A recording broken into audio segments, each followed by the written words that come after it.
మహబూబాబాద్ పట్టణంలో ప్రతిరోజు తెల్లవారుజామున సైకిల్ తొక్కుతూ town CI Mahender Reddy patrolling చేస్తున్నారు. టౌన్లో సైకిల్ మీద తిరుగుతూ గస్తీ కాస్తున్నారు.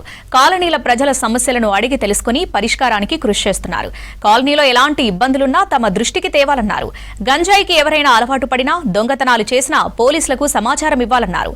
బైక్ ఉన్న ప్రతి ఒక్కరూ హెల్మెట్ ధరించాలని, లేకపోతే సిటీలోకి ఎంట్రీ ఉండదన్నారు. పోలీసుల పనితీరును అభినందిస్తున్నారు మహబూబాబాద్ పట్టణ ప్రజలు.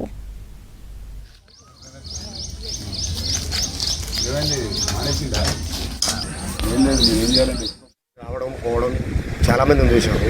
కానీ ఇప్పుడు వచ్చిన సిఐ గారు సాదాసీదాగా నిజంగా మనలో మమేకమై తిరుక్కుంటూ చుట్టూ ఉన్న మైబాదు టౌన్లో ఉన్న కాలనీలన్నీ రోజు 4 గంటల నుంచి 6, 7, 8 గంటల వరకు తిరుక్కుంటూ ఎక్కడైతే సమస్యలు పునరావృతం అవుతూ ఉన్నాయో అమ్మాయిలని కిడ్నాప్ చేయడం కానీ, లేకపోతే అసాంఘిక కార్యక్రమాలు జరగడం కానీ, అవన్నీ అరికట్టాలంటే ముందు ప్రజల నుండి, కాలనీల నుండి మనమేం చేయాలి, మన వంతు ప్రయత్నం మనమేం చేయాలి.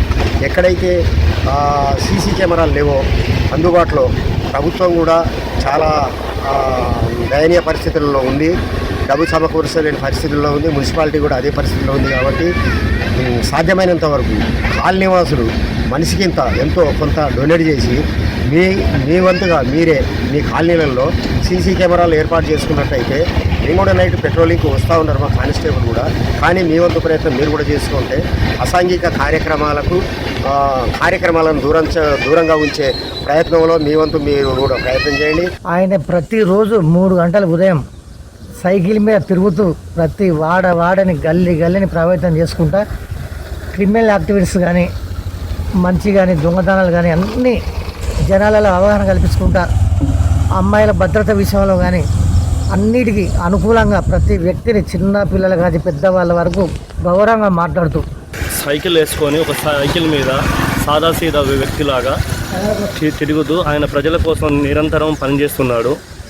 దొంగతనాల విషయంలో కానివ్వండి, అసాంఘిక కార్యక్రమాల విషయంలో కానివ్వండి, మళ్ళీ హెల్మెట్ విషయంలో ముఖ్యంగా ఒక ప్రయాణికుడు హెల్మెట్ లేకుండా వెళ్ళిపోతుంటే వెహికల్ ఆపి మరీ వారి పద్ధతిలో ఎలా చెప్పాలో అలా చెప్పి హెల్మెట్ పెట్టుకోకపోతే మీకు ఎంత ఇబ్బంది ఉంటుంది, ఒక కుటుంబాన్ని కోల్పోతే ఆ కుటుంబం ఎంత ఇబ్బంది పడుతుంది, ఆ వెనకమర్ల వాళ్ళ కుటుంబంలో ఉన్నటువంటి బాధ్యతలు ఎలా ఉంటాయని చెప్పేసి చాలా వివరంగా చక్కగా ఒక పోలీస్ ఆఫీసర్లాగా కాకుండా ఒక సామాన్య వ్యక్తిలాగా మీరు హెల్మెట్ కనుక ధరించకపోతే ఒక ప్రమాదశాస్తు ఏదైనా వెహికల్ కింద పడి ఆ వ్యక్తి కనుక మరణించినట్లయితే ఆ కుటుంబానికి వెనకాల బాధ్యతలు సమస్యలలో ఉంటుంది. కాబట్టి ప్రతి ఒక్క వెహికల్ నడిపే వ్యక్తి హెల్మెట్ ధరించిన తర్వాతనే బయటికి